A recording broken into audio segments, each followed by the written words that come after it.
My son Cade is smart. He's only 6 years old, halfway through the first grade, and he's already begun reading books that even I struggle to get through. He's a sharp kid, but he has some quirks. And listen, all kids have quirks. One thing I've learned as a relatively new father is that kids are weird. They talk to the walls, eat bugs, see things in the reflection that aren't there. You get the gist. Kids really do the darndest things. But recently, my son has reached a new level of oddity. One that is out of my jurisdiction as the oblivious goofball dad who still makes hot dogs for every meal. I became a single parent after my wife passed a few years back. It's been impossibly difficult. I won't sugarcoat it. Being the sole caretaker of Cade has been the single hardest thing I've ever had to do next to attending my wife's funeral. Cade, though he was only 4 at the time, took his mother's passing hard. He would ask for her constantly, throwing wild fits, thrashing around like a fish out of water.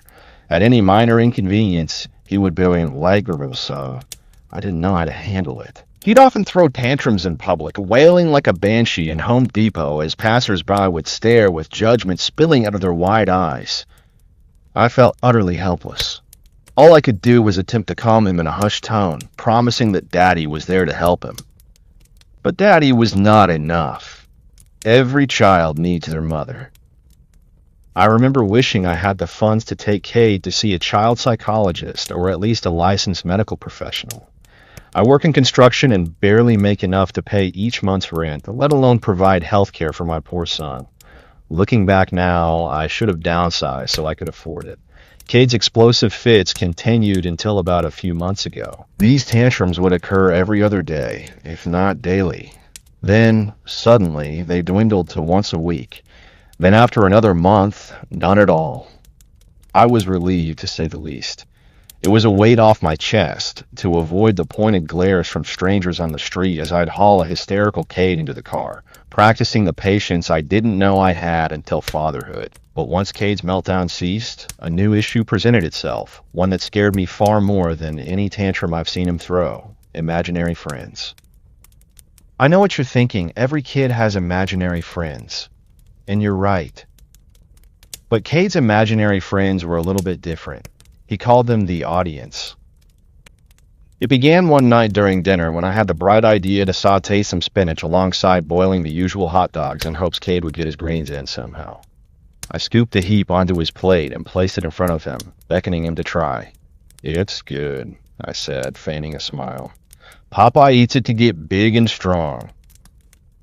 Cade looked at the plate, quizzically, looked at me, and looked back at the plate.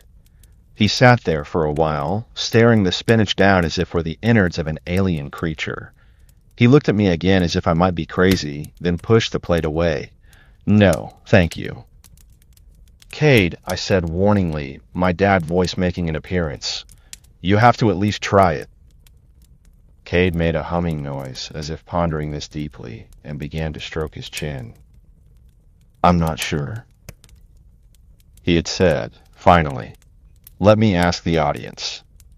Cade turned to face a window next to the kitchen table. The window faced our backyard. Though dusk had long since departed, the outside world was dark as doom. My son, staring out into a window of nothingness, appeared as if he were simply looking at his reflection. The lights in the kitchen and the contrasting darkness outside created a mirror-esque effect. What do you think? There was deafening silence for a moment. I arched an eyebrow, waiting for the imaginary response from this mysterious audience. It was the first time I'd heard him mention them. I figured it was his new, foolproof method of avoiding any vegetable consumption that evening. After a moment too long, Cade turned back around to face me. They said no. I scoffed and gestured to his plate once more. I'm sure they did. Now, go on. Have a bite. No, I can't. I'm not allowed, he said again. Cade, knock it off. Please eat your spinach. No, Daddy. They said no. I had assumed he would whine like he usually did when he didn't get his way. But this time, his tone sounded different. Desperation clung to his voice as if he were begging me to understand. I dropped it. I was too tired to fight him. He went to bed with a belly full of hot dogs unaccompanied by sautéed spinach. Unfortunately, the audience wasn't as easy to get rid of as a plate of boiled hot dogs. The following week, Cade's imaginary friends made an appearance once again. I was trying to get Cade in his pajamas for bedtime. The usual routine went pajamas, teeth brushing, bedtime story, lights out. Always the same order. But tonight was different. Cade decided to brush his teeth before changing into his pajamas. "What about PJs, buddy?" I asked him, curious about his change in routine. He had been doing this bedtime routine the same way since before my wife passed. I imagined the routine was comforting to him, reminding him of when my wife was still around, which is why it was so odd that he had decided to switch things up suddenly. "The audience told me to do it this way now," he replied with a mouthful of toothpaste froth. There they were again, the audience. A sudden curiosity crept into my mind. Why? Cade glanced at his open bedroom window quickly. "I don't know. They just did." A sudden chill ran down my spine. I hadn't remembered those curtains being open. Curtains are always closed before bedtime routine. I walked to the window and pulled them shut. After story time, when it was time for lights out, Cade refused to let me touch the light switch.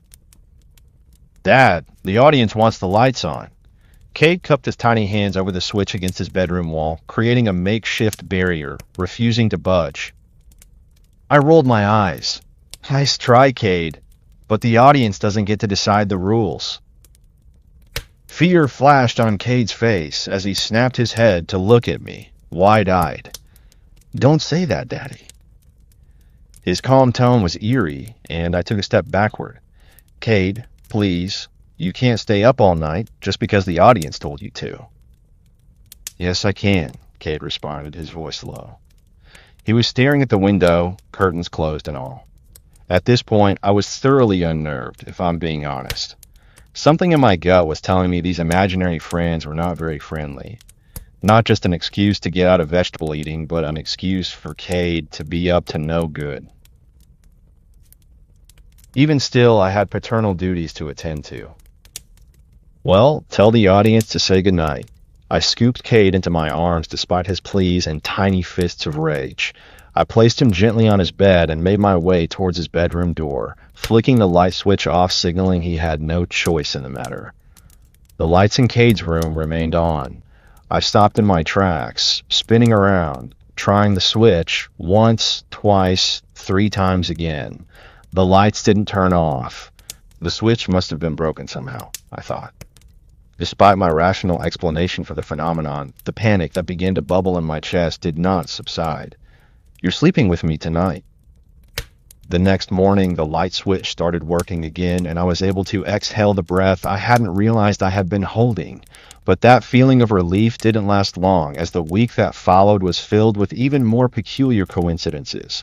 I say peculiar, but I think a more suited adjective would be horrifying. On Friday, Cade said the audience doesn't want him to go to school. I get a flat tire on my way to drop him off. On Monday, Cade says the audience doesn't like Jacob because he hogs the soccer ball during recess. On Tuesday, Jacob falls and breaks his arm. He'd be out of school for 2 weeks. On Thursday, Cade says the audience doesn't like Mr. Teddy, Cade's favorite stuffed animal, anymore. Mr. Teddy is found slashed open from the belly up, fluffy guts spilling from his abdomen.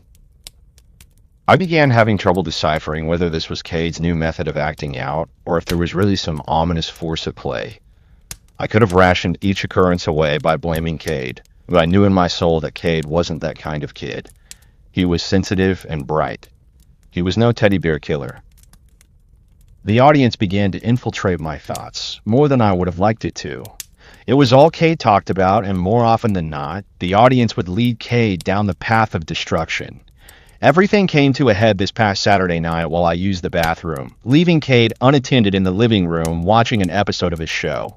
As I was washing my hands, I heard a loud crash, followed by a glass shattering. I ran to the living room and found Kate, looking guilty as ever, standing next to a wedding picture of my wife and me, glass scattered across the hardwood floor, smashed to bits.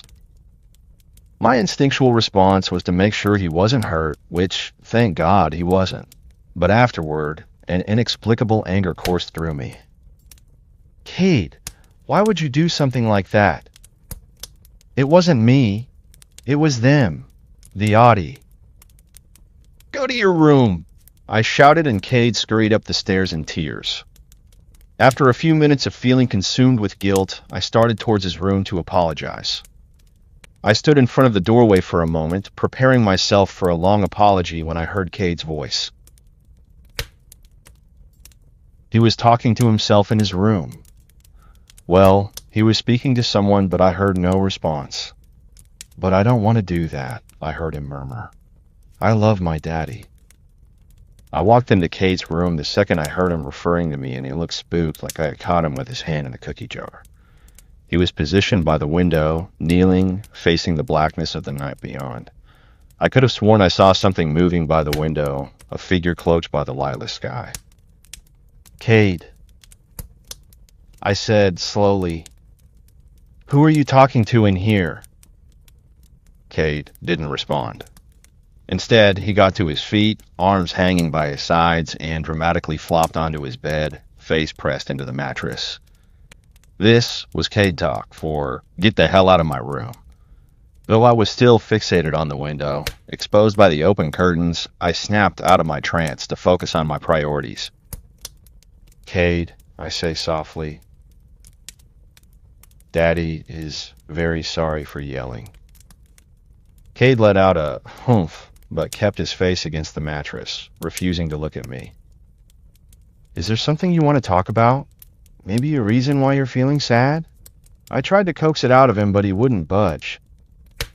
It wasn't me, he had said, his voice muffled by the bedding. It was them. You didn't break that picture of Mommy and I? No, it was them, his voice cracked, and he lifted his face, tears spilling down his cheeks. They're everywhere, Daddy. I don't like them anymore. Who, Cade? Who is everywhere? Cade was practically choking on his sobs now. The audience. They told me that you don't like me anymore because Mommy died. They told me Mommy got sick and lost all her hair and now she's in the ground. My chest seized up. Cade, who told you that? I had never told him his mother had gotten cancer.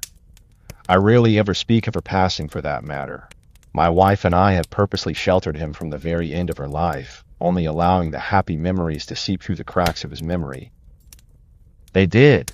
They told me to open all the curtains so they could get you, Daddy. As much as I hate to admit it, at that moment I was terrified. I felt my heart rate spike as I watched my son dripping in saliva and salty tears, imagining phantom arms reaching through the window sills and dragging us into a never-ending nothingness. Sweetheart, I take a deep breath, attempting to steady my voice. There's no such thing as the audience. They're imaginary. They're not going to get either of us. You're safe and sound here with me. I pulled him into a hug, squeezing him tightly as if to show this audience they were not taking away my Cade. They're real, I heard him whisper, his head buried in my shoulder. That night, I lay with him in bed until he fell asleep.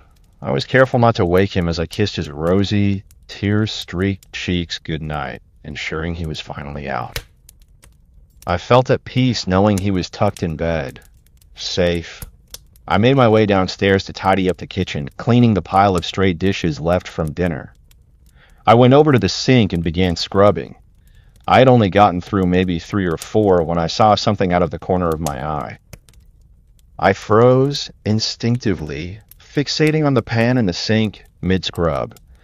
There was something in the window, something my intuition was screaming at me not to look at. It was peeking at me, rising slowly into my peripheral vision. I felt the hairs on my arms rise, a chill running through me. Something was right in front of me, standing in front of the window. I couldn't bring myself to look. If I'm being completely honest, I was scared shitless. I could feel it staring at me, its eyes burning into the top of my head. I was afraid that if I acknowledged it, it would truly and entirely exist. In my motionless trance, I felt them begin to appear. They were all around me. Their presences, one by one, being made known in front of every window of the house. This was their debut. I could feel each one in my bones, peering at first, then slowly rising in front of each open window in our home until they had reached their full length. Then they were all around me, staring at me through a thin sheet of glass. It was only a matter of time. I couldn't move, aside from my shaking hand still clutching that bubble-soaked pan in the kitchen sink. All I could think about was my son. Cade was still upstairs. I couldn't abandon him. These things had been tormenting him for weeks, and now was my chance to put a stop to it, to protect him. I knew I had only one option at this point. I sprang into action, launching myself from the kitchen sink and racing to my son's room. I saw them in the windows. They didn't move, didn't even flinch as I bounded up the stairs. They were colorless blurs as I ran past them, realizing then, and only then, that my house had far too many windows. I could make out some of their features, and honestly, I wish I hadn't. Their eyes bulged unnaturally so wide you could see the whites of them from top to bottom. And their mouths gaped open like the screen painting, far too wide for any human caliber, as if they had unhinged their jaws. Their skin was moist and pale and hairless, with swollen heads and skinny necks, bone-thin bodies, gawking at me with that fixed expression as if they were enthralled, captivated by the show. But there were no screams, none except for my own, of course. No sounds besides the thumping of my heart as it hammered into my chest. I nearly tore Cade's door off of his hinges, finding him sleeping peacefully in bed. That's where we've been for the past few hours, hiding under his covers, waiting for this nightmare to end, if it ever does. All I know is this: if your kid ever tells you they're talking to the audience, run.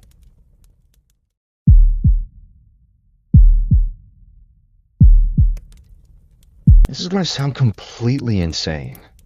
I've been sitting on my phone for the past few hours trying to decide if I should even share this. The idea of it is so absurd, I can barely wrap my head around it. But if anything, I need to have some record of this experience if things take a turn for the worst. And they're starting to look pretty bad. It all started about a month ago. For some context, I live with my roommate in a small flat in Washington, D.C. I'm not home a whole lot because my job requires me to work upwards of 70 hours a week. I came home one night after a harrowing day of work. It was pretty late, and I thought my roommate was already asleep. I was fully prepared to do my nightly routine and hop right into bed. I unlocked the door to my apartment, set my keys on the kitchen counter, and opened the fridge to scarf down some leftovers from the day prior. I turned my back from the kitchen counter for not even a minute as I rummaged through the fridge, scouring each shelf for my Tupperware container of taco meat. Upon finally finding it, I turned back around to head towards the microwave and heat it up. But something caught my eye. There were now 2 sets of keys on the kitchen counter. No, that's not right, I thought to myself. I knew I had just put my keys on the empty kitchen counter. So how could another set have magically appeared?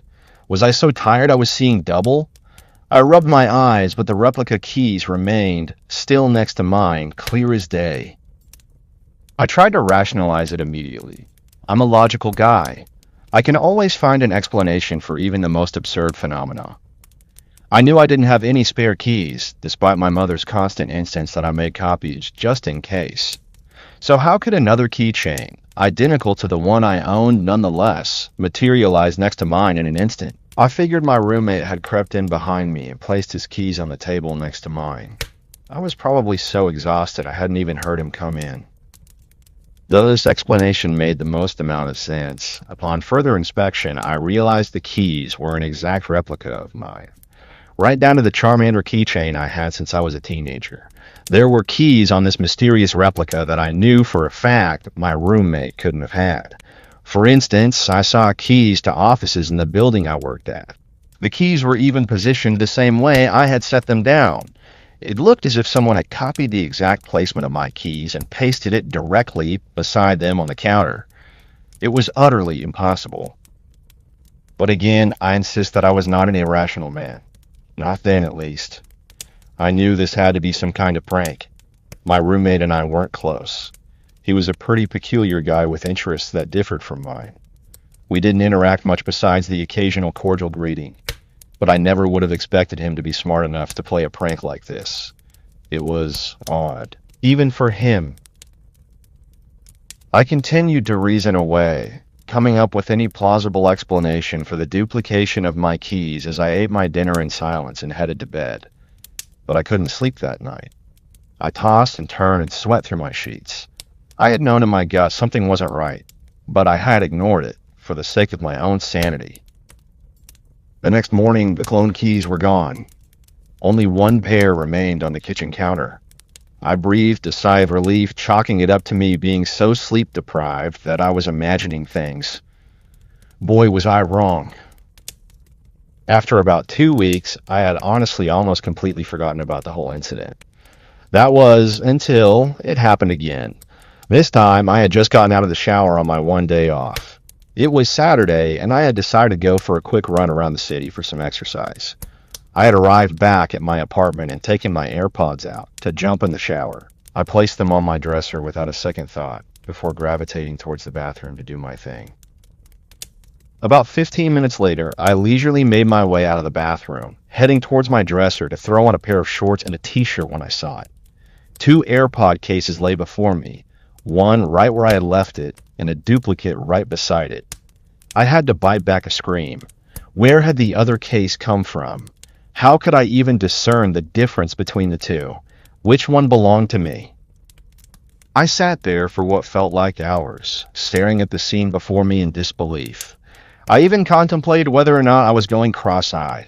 I imagined the horror of beginning to see double of singular objects. I eventually, tentatively reached a hand out to touch one of the cases to prove this theory, but I felt it in my hand. I felt them both in my hands. At the same time, that was when I decided something was seriously wrong. Now, what I did next, I can't provide an explanation for. I'm not sure what came over me. Perhaps it was sheer curiosity. Whatever it was a mistake. I had scrambled over to my bed, tearing away at the sheets and the comforter, to find my phone and ran back to the AirPod cases. I picked one of the cases up. At this point, I wasn't sure if I was picking up the duplicate or the original, but in hindsight, I'm assuming it was the duplicate. I stared at my phone and saw they were connected to the AirPods. I pressed play on a song I was all too familiar with, Kelly Clarkson. The music I heard coming from these AirPods, if you could even call it music, was not Kelly Clarkson Since You've Been Gone. No, this was what I can only describe as the most demonic sounds I had ever heard in my life. It was a chorus of screams, women, children, monstrous creatures wailing in agony and at a volume so loud I thought my eardrums had burst.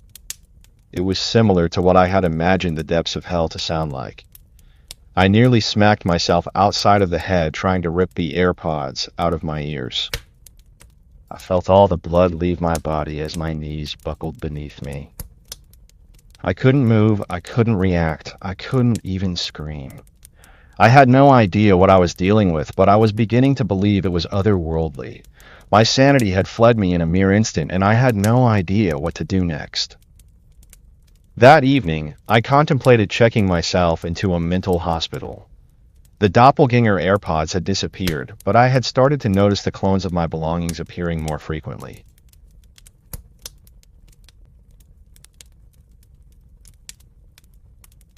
That same day, I had found 2 of the same ferns growing by my beside window when I knew I had only bought one.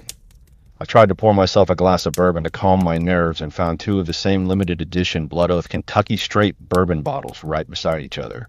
I had gotten only one as a gift on my 25th birthday. I even went to brush my teeth that night and found a replica of my same exact toothbrush, right down to the division of the bristles and the directions they were pointing in. I called out of work the next day and the following days after that. I couldn't function. I was living a life of dread, of trepidation. I was afraid to open my eyes. I was afraid to fall asleep. I felt as if I were going insane. But nothing could have prepared me for what happened tonight. I was holed up in the corner of my room, sitting at my desk, making a list of things that had duplicated themselves only to disappear in an instant. Throughout the course of the week, I had my laptop, my dresser, my picture frames, my pillows, and even my window duplicate themselves on more than one occasion. It had gotten to the point of being nearly inconvenient, if not inconceivably terrifying, specifically when my dresser had cloned itself right in front of the doorway to my bathroom. I hadn't had any contact with the outside world since the AirPod incident. Hadn't seen or spoken to a human being in fear of them seeing through my veiled mental deterioration. I hadn't eaten or slept. I knew I would die if I kept living like this. At one point, I heard the front door of my apartment swing open, followed by the muffled humming of my roommate as he made his way to his room. I knew he was my only chance at survival. He was the only other person I could cling to, that I could use as some token of normalcy, someone to keep me grounded. I ran to my bedroom door and flung it open. I raced to the kitchen and caught him just before he had laid a hand on his bedroom door. I was panting like a marathon runner and probably sweating like one too, but I didn't care. I didn't care about my appearance anymore, about how crazy I looked or about how crazy I was about to sound to him. I just needed someone to confide in. "Hey man, what's going on?" he said casually as he turned his attention to my hunched over form. His tone immediately changed from cordial to genuinely concerned. "Whoa, you okay?" I gasped, struggling to get the words out. "I have to talk to you about something that's been going on here." "Whoa, all right. Take it easy, man. Let's sit down for a second." He had put his hands in front of him gently and was talking to me as if he were trying to coax a rabid animal. I remember thinking his calm, cool tone was particularly out of character, given that, as I mentioned before, my roommate was a pretty odd guy and wasn't usually one to be great with social interactions. But at that moment in time, his level of emotional intelligence was of very little concern to me. "You have to listen to me," I tried to say, swallowing the saliva that had accumulated in my mouth. "There's something really wrong with this place. I keep seeing double." "Seeing double? Like you're too fucked up or something? Is that what you mean?" He stifled a laugh, clearly an attempt to lighten the mood, but I persisted. No. I keep seeing things appear, objects that are duplicating themselves." I knew how it sounded. I knew there was very little chance he would believe me, but I didn't care. I needed to find a solution. I needed to talk to someone about this. Anyone. "Dude, that's impossible." My roommate chuckled nervously. "Are you sure you're not just having some eye problems or something?" No. You're not listening to me." I was growing more and more agitated by the second. "I can feel them, too. The replicated objects. They're physically there. You have to understand." Suddenly I saw something from behind my roommate, from behind his form. I saw movement. I know I did. I saw a figure. It was peeking at me from inside of his open bedroom door. Though it was dark, the only source of light coming from the kitchen, it barely illuminated my roommate, let alone the area behind his large body. I saw it. I saw the glimmer of a black eye peeking at me from beyond him. It disappeared just as quickly as it appeared, as if it were snatched back into his room by an unseen force. I stared at my roommate with wild eyes. I pointed a shaky finger at him, ever so slowly. "Who are you?" I say, in a voice so low I almost didn't recognize it as my own. My roommate's face morphed from a concerned expression into one of sheer terror. What do you mean, man?" Silence rang in the air, and the tension was sharp enough to cut through steel. I stared at my roommate for God knows how long before I glanced once more at the doorway behind him just as the figure reappeared. I could only see half of its face, a dark black eye, the corners of a mouth, and a long slim nose. I couldn't see a discernible expression, but I knew in my gut that I could see just enough to recognize those features, the too long nose, the high cheekbones, the shaggy, greasy hair. I knew it was him. Or one of him, at least. It was my roommate. All I had to see after that was the movement of its mouth as it formed one word. "Run And that's just about what did it for me. I bursted into action, bolting towards the door and nearly ripping it off of its hinges as I threw myself into the hallway of our dingy apartment building. I raced down the hallway, pushing through the emergency exit doors and sprinting through the streets of DC, narrowly avoiding getting hit by a slew of cars on my way out. Yet, the entire time I could still hear them, the footsteps behind me. I didn't bother turning around. I ran for what felt like miles before finally slowing to a halt only when the sound of the footsteps behind me subsided. I ended up near a dimly lit dive bar on the wrong side of town and decided to head in for a drink because, Jesus, after that night, wouldn't you? And that takes me to where I am now, sipping on a vodka soda, sitting here typing this all out, recounting the past few weeks that have been nothing but complete chaos. I was lucky enough to have had my phone in my back pocket when the whole situation with my roommate went down. I'm surprised it didn't fly out as I ran for my life down the streets of DC. I don't know what to do. I can't call the police. I'll sound like a complete lunatic. Regardless, I know what I saw. I know there's something seriously wrong. The only upside of this night is that during the time I took to write this out, someone must have noticed how troubled I looked and ordered me another vodka soda because now there are two sitting in front of me.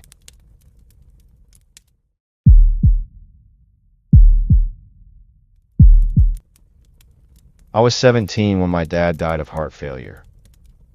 I woke up that morning to the sound of my mom crying and I knew right away what was wrong.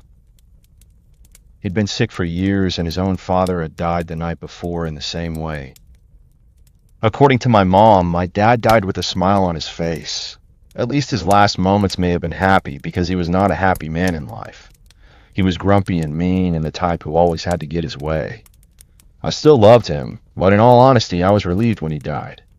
He was blind and mentally ill. He was suffering the entire time I knew him. He smoked, listened to audiobooks, and told my brother and me stories. There wasn't much else. Where I live, there's a program where the blind can borrow audiobooks through the mail. The tapes are chipped so they can only be played on the machines the programmer sends out. He never learned Braille, so when the tapes came in, I'd sort them so he knew which was which and read the information on the card to him, then I'd send the old tapes back. All I had to do was turn the information card on the case over, bundle them with a rubber band, and stick them in the mailbox. The day after my dad passed, a bundle of tapes came in the mail. They were all his favorite authors. I don't know why I kept them for as long as I did, but a month after they came, I turned the card over and sent them back with a note that the man they were for was deceased. No more tapes came to that house and no one asked for the player back. Even when things with my family went downhill and I was moving every few months trying to get stable, I held on to that machine. I got the first tape 2 years ago, just days after moving into the home I'm currently renting. It took a while to get on my feet, but I was finally living on my own with a stable job and a cheap little moped to get around town on. When I pulled the familiar gray case out of the mailbox, my first thought was the former tenant must have been blind. I took it inside, planning to write a note on the card like I did before when I realized there wasn't a return address. I turned the card back over and blinked in confusion. My father's name was on the card.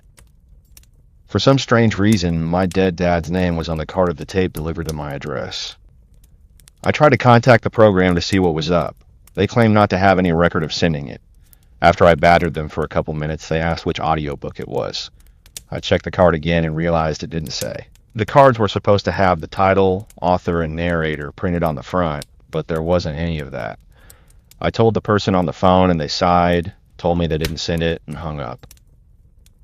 Swearing, I opened up the case and a slip of paper fell out. I reached down to grab it, but before I could reach it, my phone rang. I didn't recognize the number. The call was from a hospital a few states away. My mother had been traveling with a carnival when she suffered a stroke. My older brother was MIA and wanted nothing to do with her, so the next few months were full between taking care of my mother and trying to stay afloat financially. I forgot about the tape until 6 months later when another came. Same situation. The card was addressed to my father with no return address. I tried to play the tape to see what was on it, but the machine wouldn't power on. The cord was broken, but it could also be powered by a battery.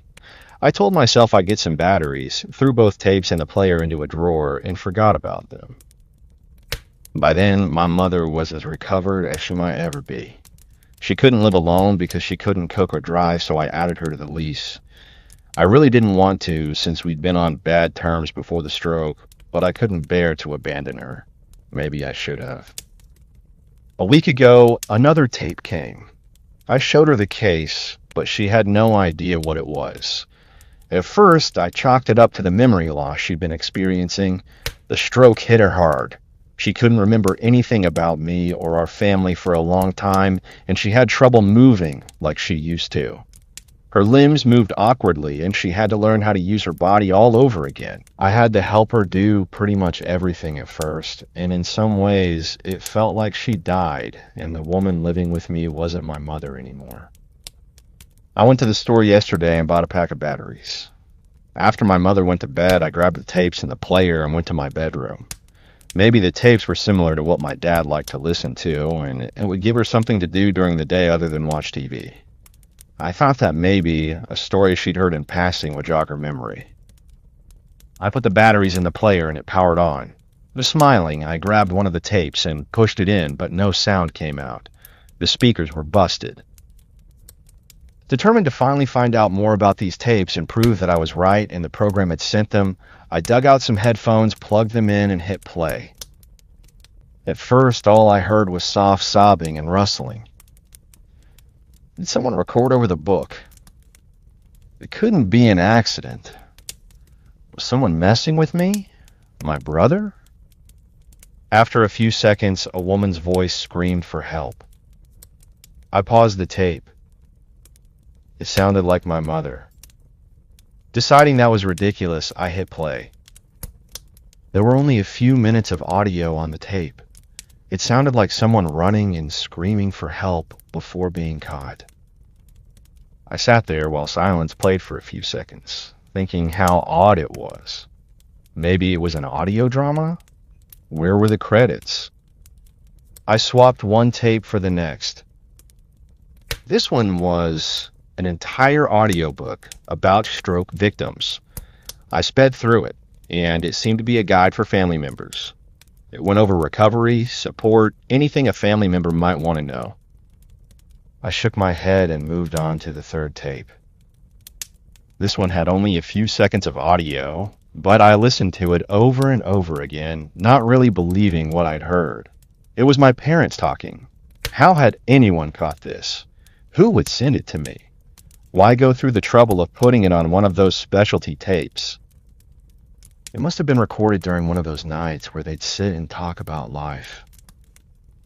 My mother asked, "Do you remember what color my eyes are?" My father replied, "Of course I do.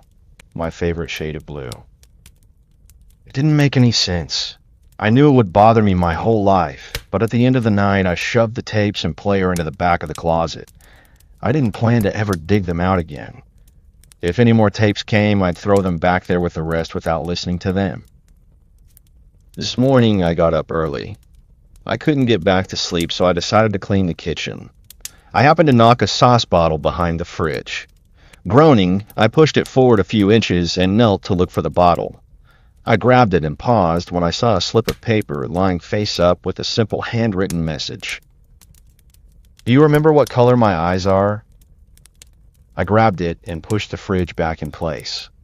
I threw the note in the trash, hoping to forget about it. My mother woke up a few hours later.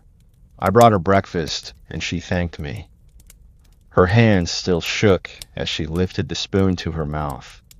I couldn't help but notice that her eyes were brown. She's been watching TV in the living room. I told her I needed some documents for tax paperwork and looked through file folders and wallets for old IDs, a birth certificate, anything with eye color. I want to believe I'm being silly, that there's just no way the woman I've been living with and caring for isn't my mother, but every single document says blue.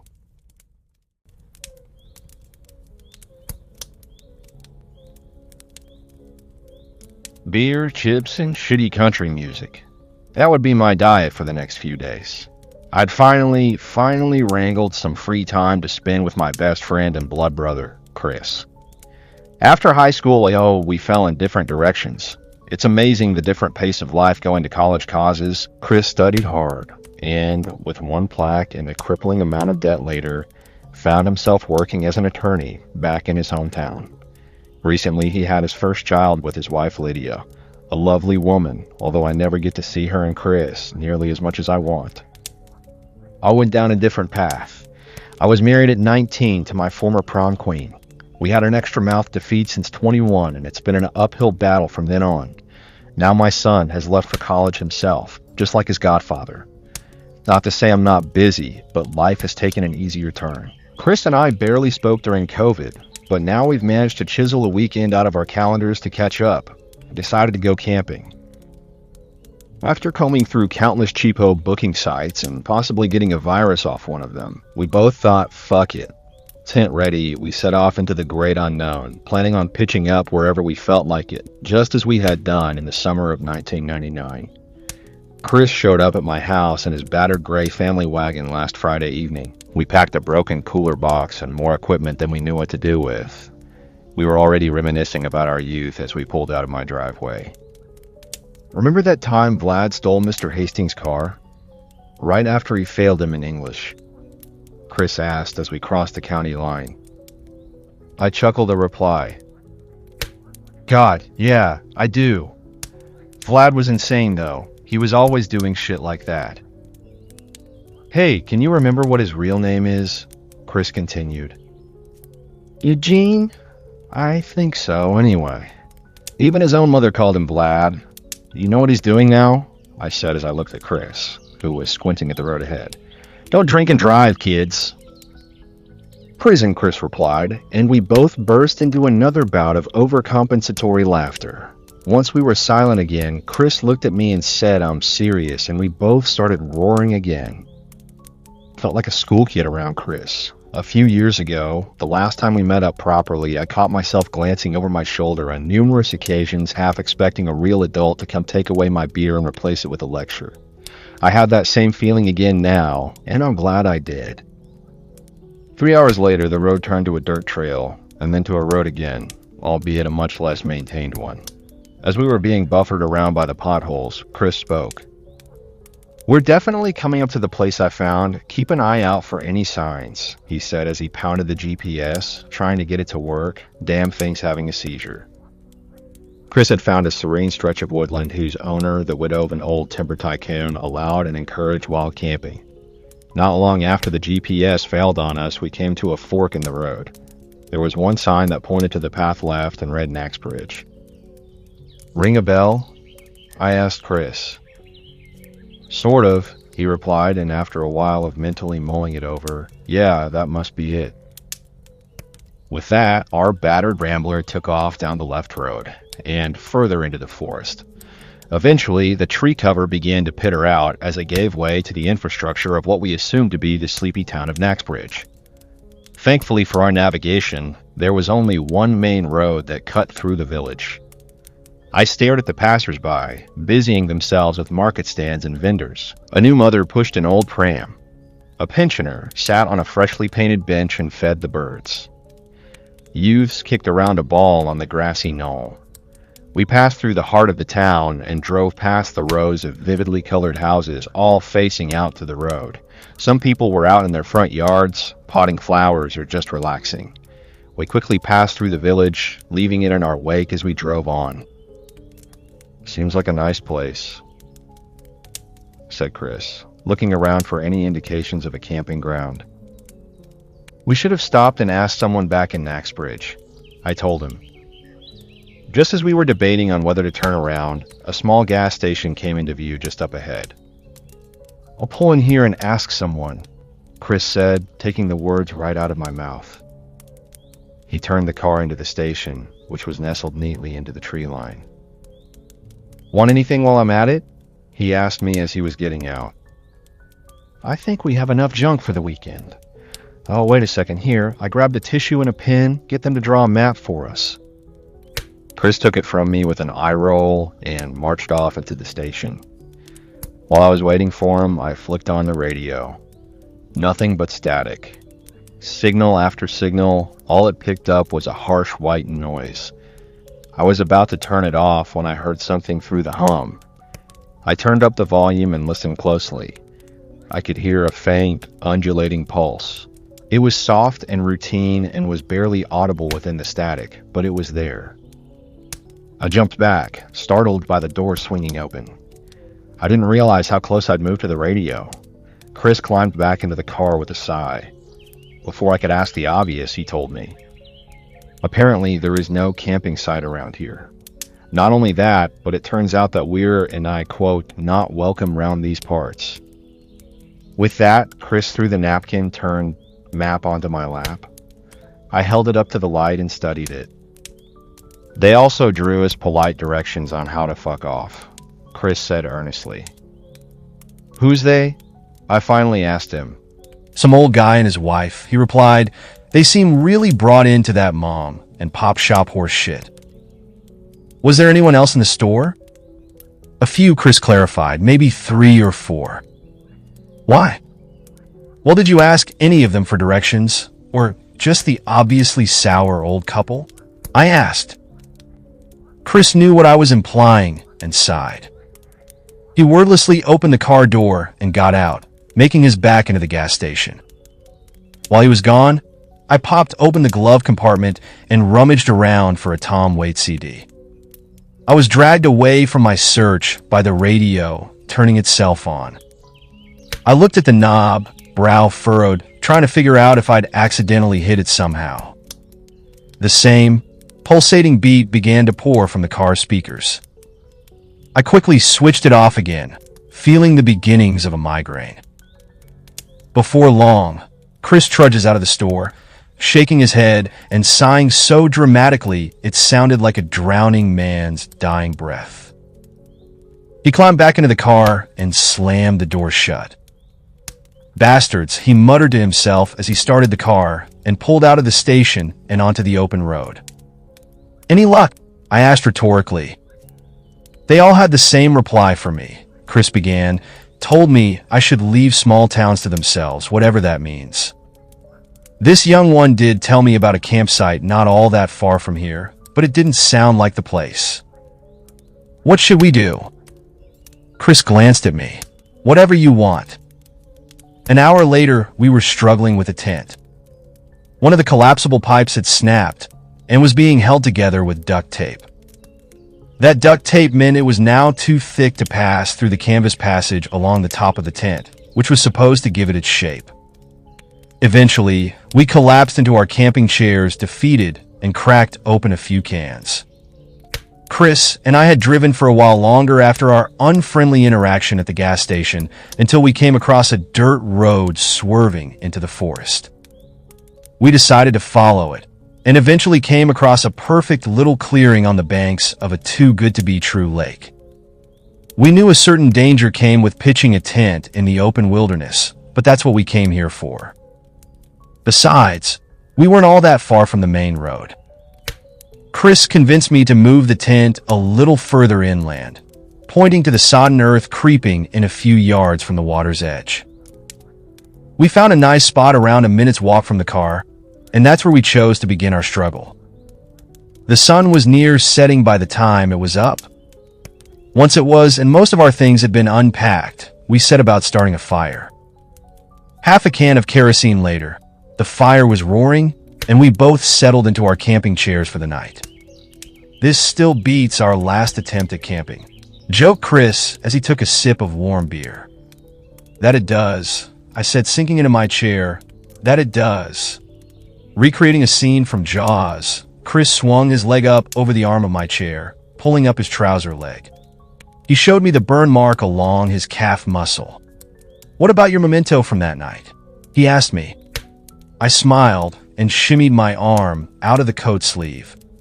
There was a deep puncture scar just above my bicep. Unlike Chris, I hadn't been near the camping stove when it exploded. I was, however, near enough that a piece of burning metal, the makeshift shrapnel of a butane canister, got lodged in my arm. We weren't the only ones on that trip. A few buddies of ours and their girlfriends at the time had accompanied us. We were the only ones dumb enough to try and cook a steak on a tiny stove in complete darkness at 3 in the morning. That last trip didn't exactly go to plan, but this one had gone off without a hitch. The little hiccups we experienced just add more flavor to the story we can tell our kids. It was a long night of talking, drinking, and really reconnecting. Chris bestowed me with his surprise, 2 Cuban cigars he'd kept hidden from me until now. We smoked them and acted as if we were in a cheap gangster film.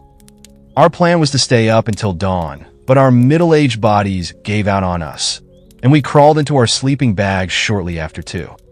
In the hour or so of sleep I got that night, I dreamed of the forest. Not surprising considering where we were, but that wasn't what made it stick out in my mind. It was the pull. I felt myself falling towards the trees, gliding across the woodland floor as if it was vertical.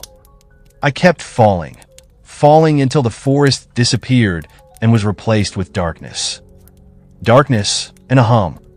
I was awoken by Chris shaking my shoulders.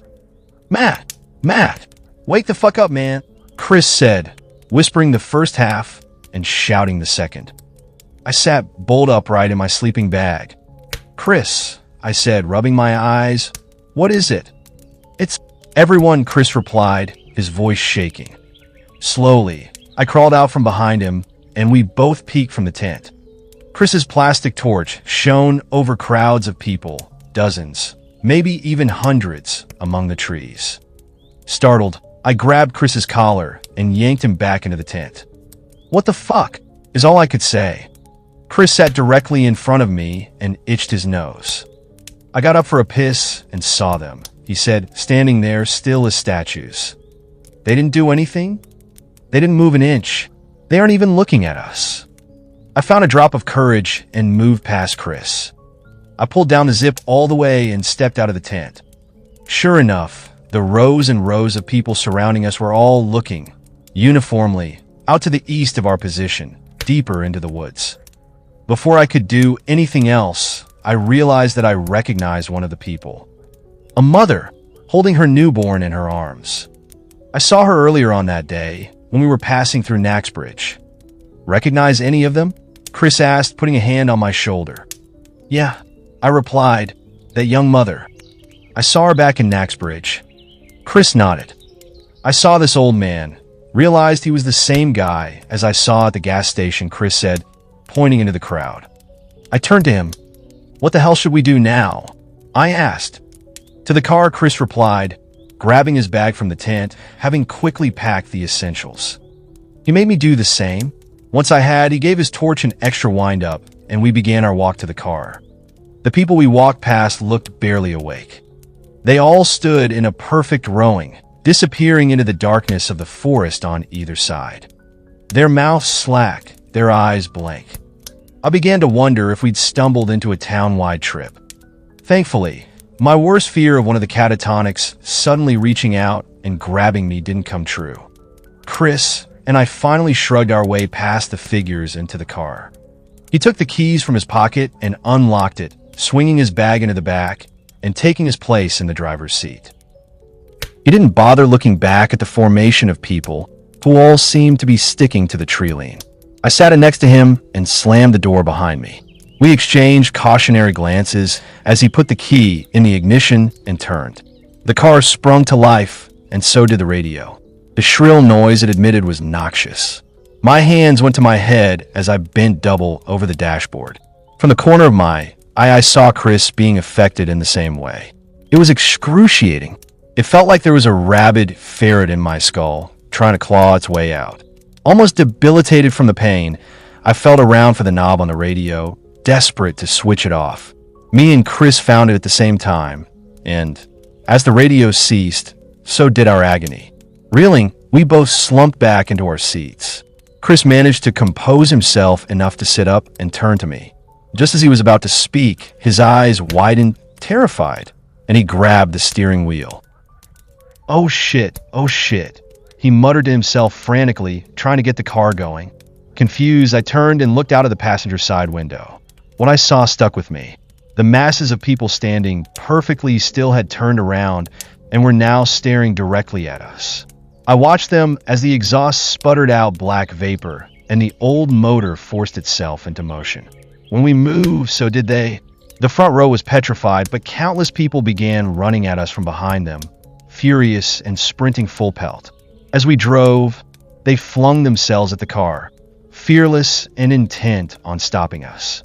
The sedan bounced and buffered its way down the dirt trail, climbing over roots and the bodies of those who jumped in front of our wheels. It was hell. I covered my eyes, shielding my sanity from the mass suicide taking place all around me.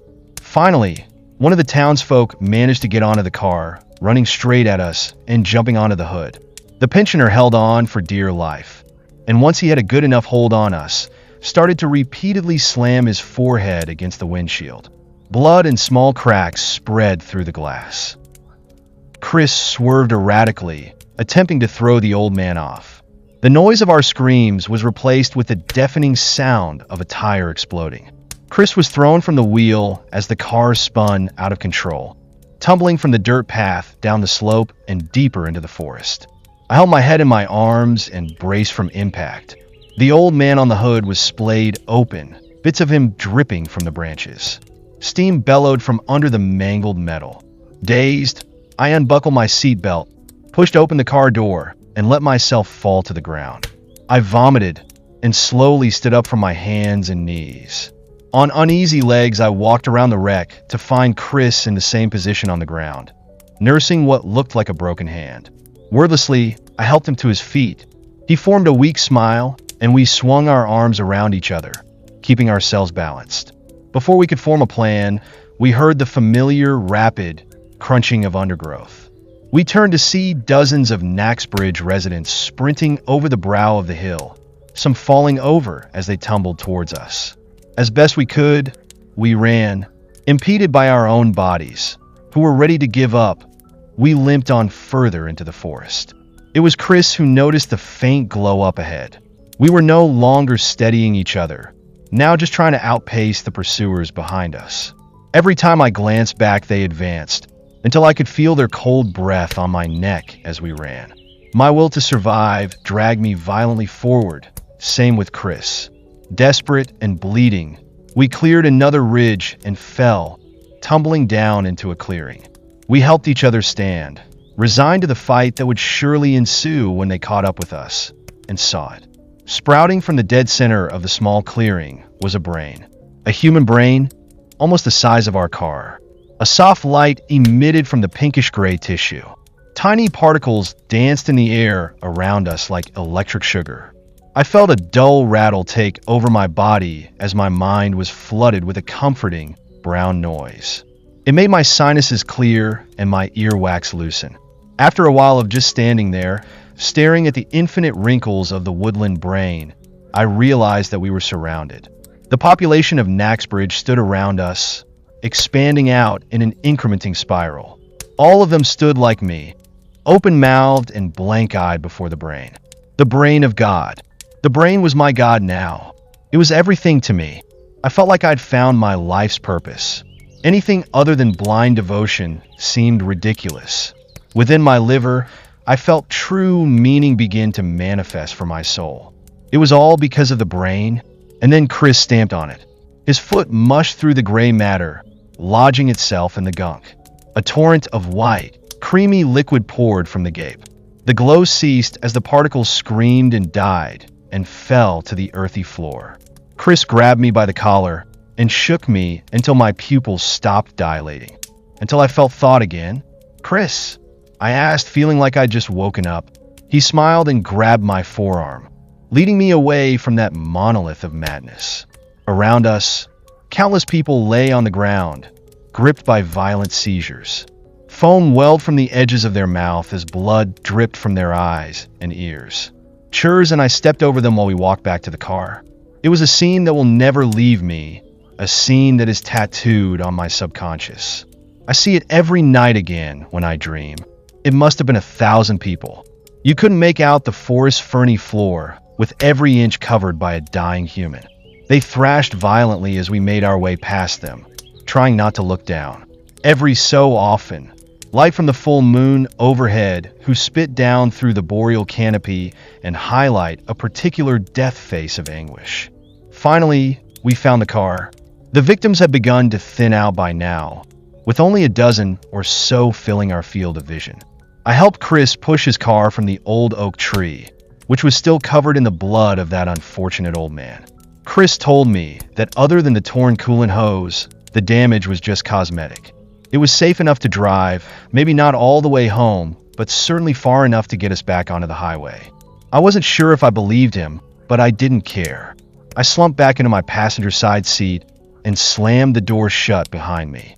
Chris did the same, and after an unbearable amount of rotations in the ignition, the key finally made the ruined car to life. I closed my eyes as we started to move. When Chris woke me up, we were surrounded again, this time by flashing lights of blue and red. Cop cars. They had pulled us over driving an unroadworthy vehicle. I never thought I'd be happy to get threatened with 6 months in prison. An hour later, we were waiting in the lobby of the local police station, talking to officers who were confusedly scribbling down notes. In the early hours of that morning, my wife arrived. By midday, we were back at home. I've sat on this story for a few months, not sure of who to tell or where to tell. I've been seeing Chris a lot more frequently since then, and we now truly feel like we're back to normal in some strange way. Although my wife must be sick of hearing it by now, I still haven't told the story to my son, or anyone else I know for that matter. I've been quietly trying to find out more about Naxbridge, and have come across nothing. It's as if any mention of the town has been whipped from the internet. You're welcome to try and find out more for yourself. And please, if you are able to come across something about that village, for the love of God, tell me. I know the monolith, the brain, isn't dead. Not really. I can still hear that background hum, because it never originated from one place. It's coming from inside my own mind, and it's never going to stop.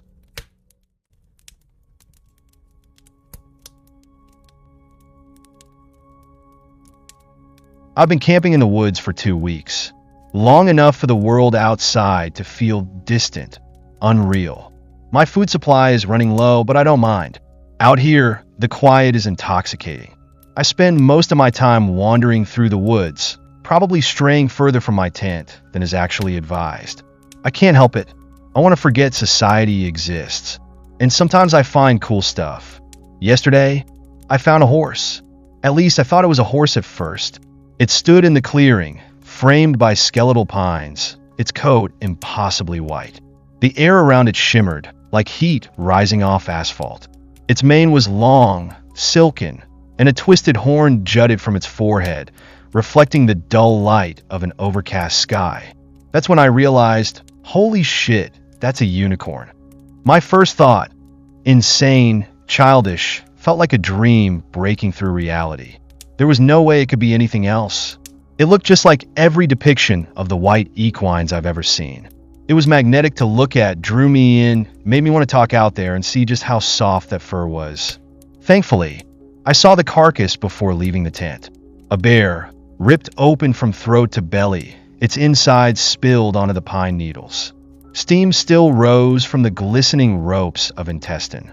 The smell, thick, coppery raw, curdled my stomach. The unicorn dipped its head, muzzle dark with blood, and bit deep into the bear's ruined chest.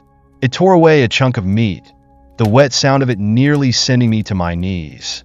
I should have run. I should have backed away slowly, silently. But I stood frozen, breath stuck in my throat. I had never seen anything so grotesque. The picture of innocence, devouring the flesh of something it had to have killed itself. As I watched, the unicorn shoved its muzzle into the soft, blood-wet folds of flesh. There was an awful squelching sound as it rooted around. When it straightened back up, thick strands of rapidly cooling blood dripped from velveteen lips and onto the needle-thick floor below. Its ears flicked once, twice, and then it turned toward me. Its eyes weren't a horse's eyes. They weren't even an animal's. They were black, deep, endless voids, too large, too knowing. Strings of flesh clung to its teeth, and when it chewed, I could hear the wetness of the sound. I stumbled backward, my boots snapping a branch. The creature's ears flicked, and it took a step toward me, hooves pressing into the wet earth. leaving behind something darker than mud. The scent of decay rolled off it in waves, suffocating, like an open grave. I turned and ran. Branches whipped my face, roots clawed at my ankles, but I didn't stop. Behind me, I heard it move, slow at first, then faster. A steady, measured trot, the sound of hoofbeats echoing through the trees. I don't know how I made it back to camp. I don't remember how I got inside my tent, hands shaking so violently I nearly ripped the zipper. I spent the night curled in my sleeping bag, buck knife clutched to my chest, heart hammering against my ribs. There was a moment around midnight where I swear I could hear hooves moving again, but nothing trampled my tent. This morning I forced myself outside. The woods were silent. No birds, no wind. The trees loomed too close, their bark split and weeping something dark. It only took a second look to realize that something thin and sharp had been scraping into the trunks, leaving behind deep gauges. My stomach twisted into tight knots. The forest no longer felt like a safe haven or a way to escape the crash of reality. Especially not when I stepped further into the morning light and saw the hoof prints circling my tent. I left. It didn't matter how much I had loved the quiet or how badly I had wanted to escape society. None of it mattered anymore. Something was out there with me. That creature had circled my tent in the night, and I wasn't about to wait around and see what happened next. My hands shook as I tore down camp, stuffing my sleeping bag into my pack and rolling up my tent with frantic, clumsy fingers. I left behind anything that slowed me down: food, cookware, even my extra clothes. I slung my pack over my shoulders and took off down the trail, moving fast, too fast, my boots slipping against damp leaves. I didn't look back. Not until I heard it. Hoofbeats. Slow at first, then faster. I spun around, heart hammering, and caught a flash of movement between the trees. White shifting between the skeletal pines. My body moved before my mind caught up. I grabbed the knife from my belt and threw. The blade spun, glinting dully in the weak morning light. Then it sank deep into something soft. The sound that followed was not human. A shrill, keening wail tore through the woods, sharp enough to send ice racing through my veins. My breath caught as I took an involuntary step forward, stomach twisting. It was small, smaller than the one I had seen yesterday. Its coat was white but dull, streaked with dirt and dried blood. Its huge, black, endless eyes locked onto mine, and something in them made my chest constrict. The knife was buried in its throat. Blood welled up, dark and slow, spilling over its chest in thick, sluggish rivers. Its legs trembled, buckled. Then it collapsed. I didn't stay to watch it die. I ran. I fucking ran. The hoofbeats didn't follow, but I felt something behind me, something massive and furious, pressing against my back like the weight of a coming storm. The drive back to civilization was a blur. My hands shook so badly, I nearly veered off the dirt road. Now, I'm sitting in my car at a gas station, typing this out, trying to calm my breathing. I think I saw a unicorn in the woods. I think I killed its child. So, what do you think the chances are that this ends badly for me?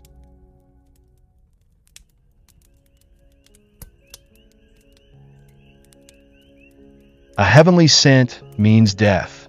I was gifted with the ability to smell deaths. And it wasn't a terrifying smell like rotten flesh. No, not at all. It was exactly the opposite. The smell of death, in my case, was like heaven. It started when I was in elementary school. One day, my grandma was visiting, and at first, I didn't notice anything unusual about her. We were in the middle of a conversation when suddenly, a scent filled the air, a scent so beautiful that I felt like I was standing in the middle of a garden, surrounded by blooming flowers. "What scent is that, Grandma? Is that your perfume?"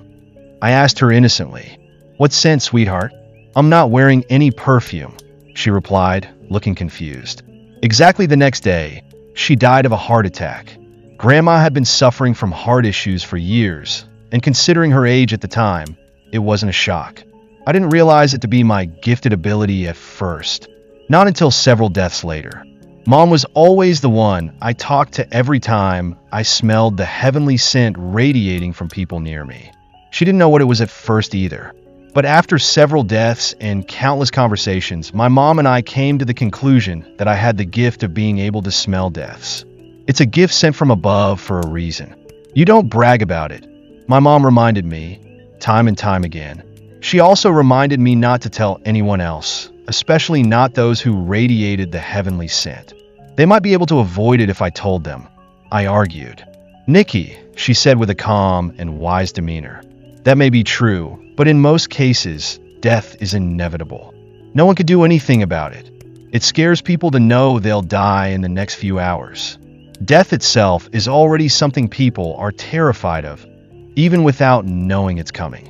I agreed, so I kept the ability between me and Mom. Not even my dad or my older brother knew about it. For years and years of my life, every time I smelled that heavenly scent, the kind that made me feel like I was at the heart of a sunlit garden, I knew death was coming. A heavenly scent meant death, but it was usually just one person at a time. Well, except for that one moment when I encountered an entire group of people who emitted the heavenly scent all at once. They might die at the same time, from the same cause, Nikki, Mom explained when I asked her about it. They were standing in the queue next to us at the amusement park. Things like that happen under various circumstances. A few hours later, I read in the news that they had been in an accident on their way back from the amusement park. My gifted ability bothered me at first, but eventually I got used to it. The smell was gorgeous, calming, and soothing. You get used to it too. One day, I was at the mall with 3 of my friends. We were browsing through the running shoes at a store, and nothing seemed or smelled unusual. It was just a regular day. Then, within seconds, it bloomed. The heavenly scent radiated from every single person in the store, all at once. Having had this ability almost my entire life, I could tell the difference between the scent coming from one person, a small group, or an entire room. But still, I walked around the store, discreetly sniffing everyone, my friends, the staff, even the strangers browsing nearby. "What is it, Nikki? Is something wrong?" Talia asked after I returned to them from walking around the store. My face must have looked like hell when I came back, considering Talia's concern. "Nothing," I replied, trying to reassure them.